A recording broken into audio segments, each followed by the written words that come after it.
Du coup, je me présente, hein, William Viessec, je suis consultant en affaires réglementaires et membre actif du pôle des technologies médicales. Rapidement, le pôle, c'est une structure associative qui est née il y a déjà 27 ans et soutenue par Saint-Étienne Métropole. Le pôle des technologies médicales a vocation en fait à soutenir l'innovation qu'on a vu depuis ce matin, le développement et l'animation des acteurs de la filière santé. Donc là, on est vraiment au cœur du sujet entre la photonique et la santé. Et on regroupe aussi des acteurs que j'ai vus tout au long de la journée, hein, que ce soit des industriels, des chercheurs, des cliniciens, des étudiants, des acteurs du monde social et médico-social. Du coup, quand on parle de santé et quand on parle de pôle des technologies médicales, on se focalise plutôt, nous, sur le dispositif médical. Et j'ai été aussi agréablement surpris de voir que la réglementation est déjà connue et commence à être anticipée. Réglementation qui est très contraignante, effectivement, qui est mise à jour quasiment tous les 5 ans et le nouveau règlement va être applicable à partir de mai 2021. Par rapport à ça, je vais laisser la parole à Benoît Daclin de l'entreprise électronique du Mazec qui va vous présenter, détailler les principales exigences de ce règlement. Benoît, la parole est à... Je te laisse la parole. Bonjour, est-ce que tout le monde m'entend?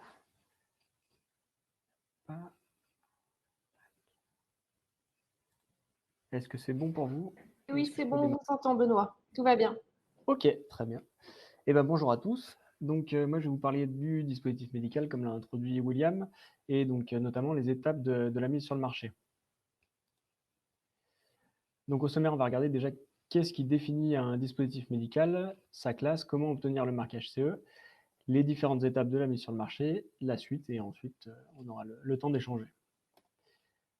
Tout d'abord, je voulais vous présenter un tout petit peu l'entreprise. Donc, Électronique du Mazet, nous sommes une PME de 45 employés, 5 personnes au bureau d'études, 4 personnes en qualité affaires réglementaires, et on est certifié par le GMED, qui est notre organisme notifié, ISO 13485, et on a aussi des certifications pour les USA, le Canada, et notre propre marquage CE.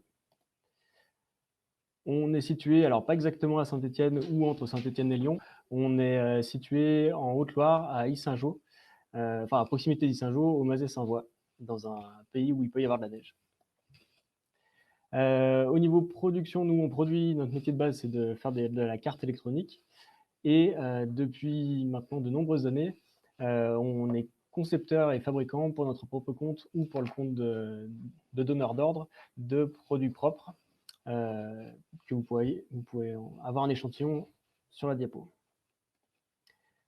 On fait également depuis maintenant 2 ans et demi, 3 ans, des prestations de consulting, d'accompagnement d'autres sociétés à l'apposition de marquage CE sur leur propre dispositif ou de la reprise de dossiers techniques qu'ils ont en interne et qu'ils n'arrivent plus à maintenir du fait de l'évolution de la réglementation. Donc maintenant, si on rentre dans le vif du sujet, donc dans la partie technique, même si ce n'est pas la même technique que les présentations qu'on a pu voir précédemment, le dispositif que l'on est en train de concevoir est-il un dispositif médical? Donc là, vous avez, suivant le règlement 2017-745, qui va s'appliquer à partir de mai 2021, la définition de ce qu'est un dispositif médical.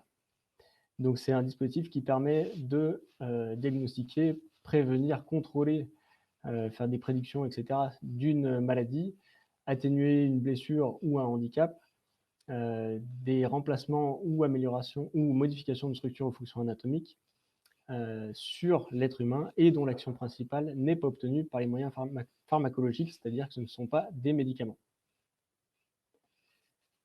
Une fois que cette première étape est faite, il convient de s'intéresser à la classe du dispositif médical. En effet, en fonction de la classe du dispositif médical, celui-ci va avoir des règles d'application et de contrôle qui vont être différentes. On va partir de la classe 1 à la classe 3. Donc le règlement définit dans son annexe 8 22 règles d'application et donc de définition de la classe.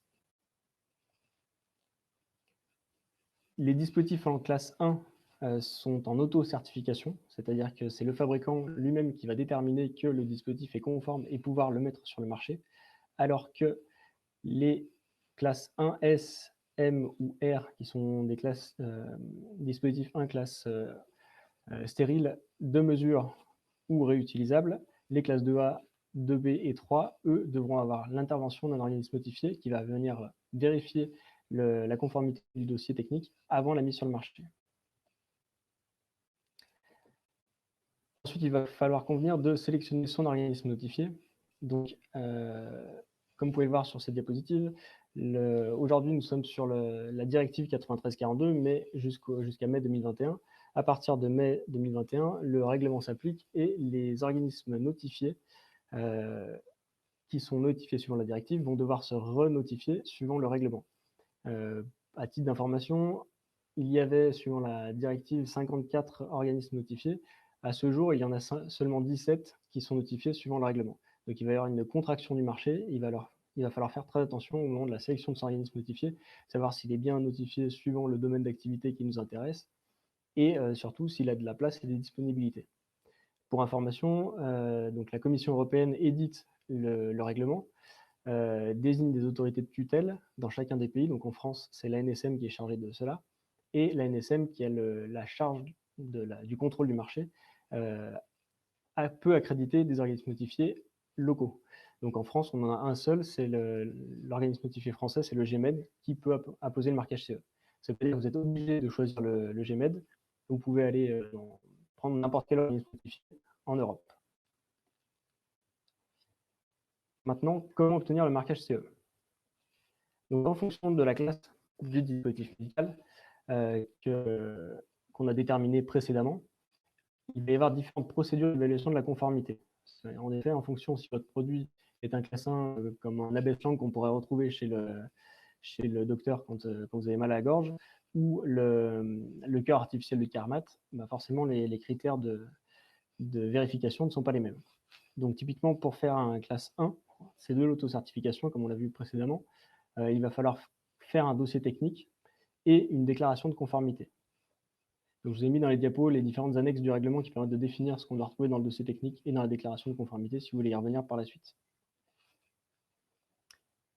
Ensuite, pour toutes les classes où on a besoin d'un organisme notifié, on va avoir différentes manières de prouver sa conformité. Donc en premier, ce que j'ai mis en vert, c'est ce que je vais appeler la voie royale, celle qui est privilégiée par les organismes notifiés.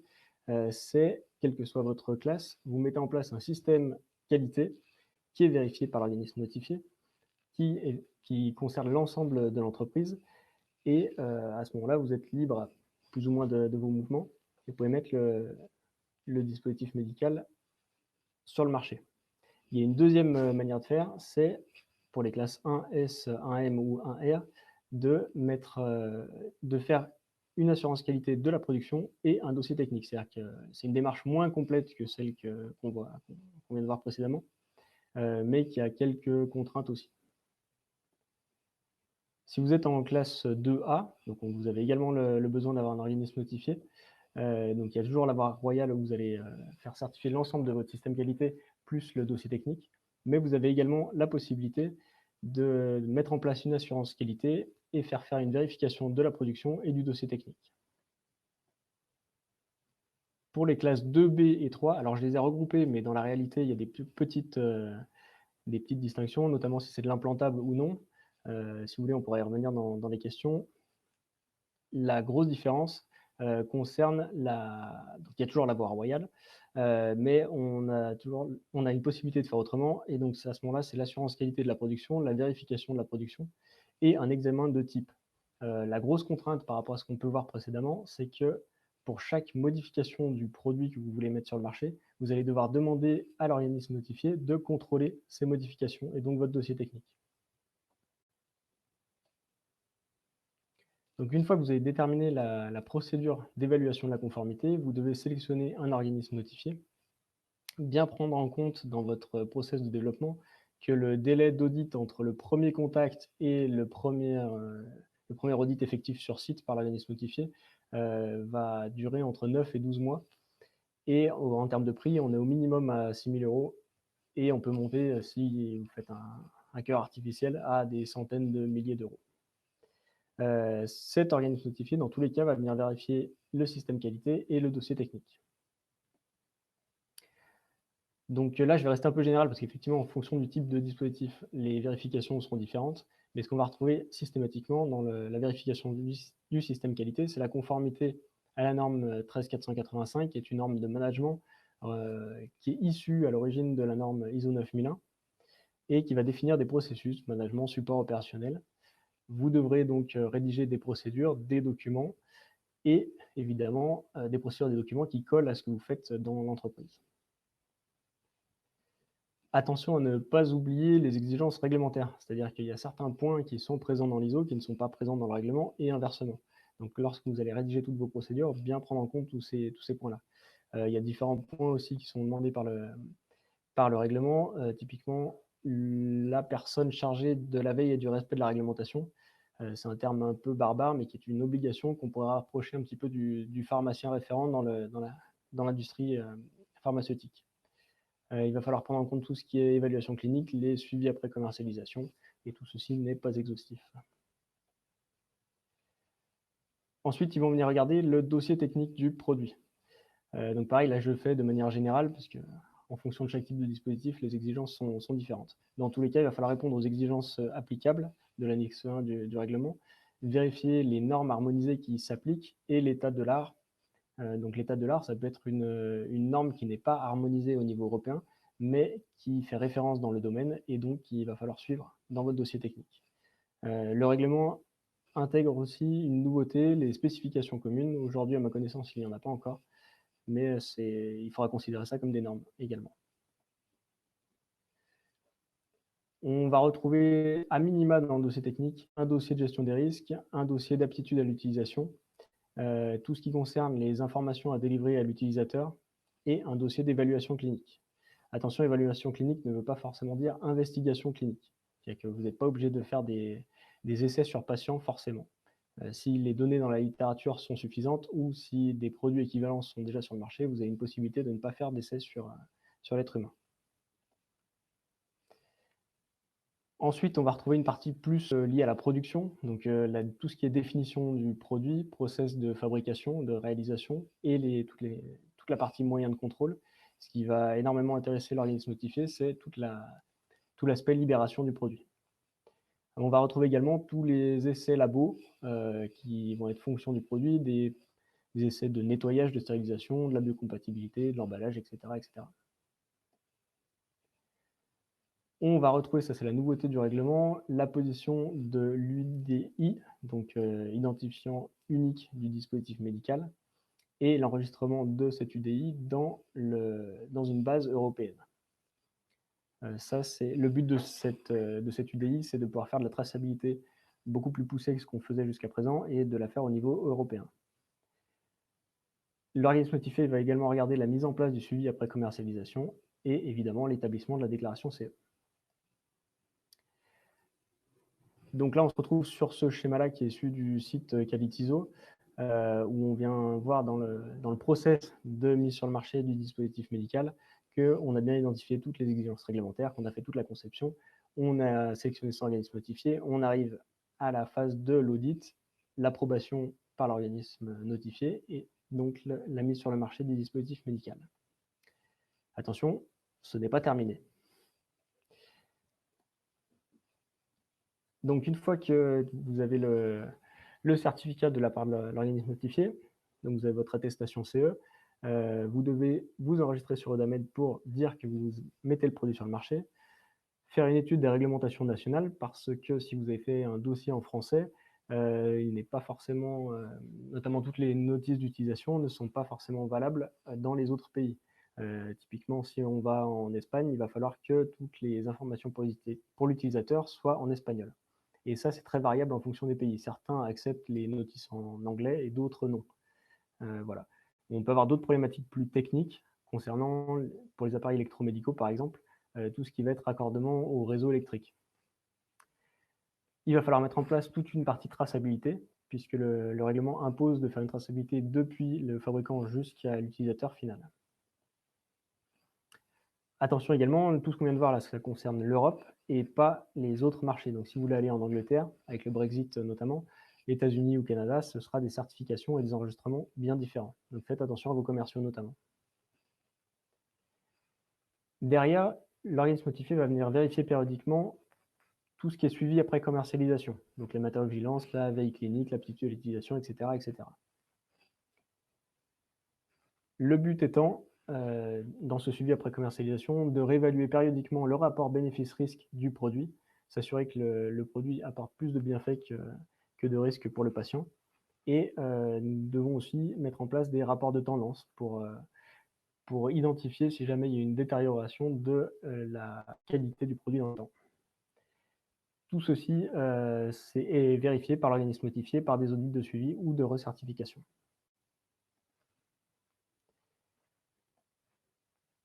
Dans ma conclusion personnelle, pour une start-up, de mon point de vue, il est important d'inclure la partie réglementaire dès la phase de développement du produit.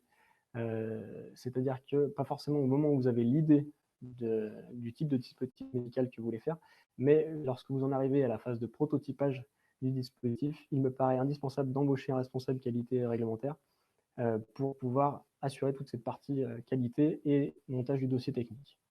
Je recommande également de s'appuyer sur des experts. Donc les experts, ça peut être de deux manières différentes, des consultants ou également par le biais des groupements d'entreprises tels que Minalogic ou le pôle des technologies médicales. Vous allez pouvoir échanger avec des responsables qualité qui ont les mêmes problématiques ou qui ont eu les mêmes problématiques et qui donc ont une expérience dans le domaine.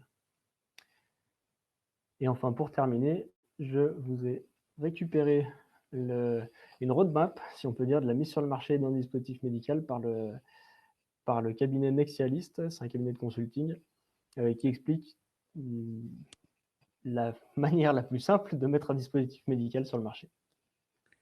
Voilà, si vous avez des questions, n'hésitez pas. Juste pour préciser, donc ça c'est une présentation très générale et très rapide. Pour vous donner un ordre d'idée, si on veut étudier correctement le règlement en formation, il faut un minimum de 2 à 3 jours de formation, plus après potasser le sujet pendant plusieurs semaines, voire mois.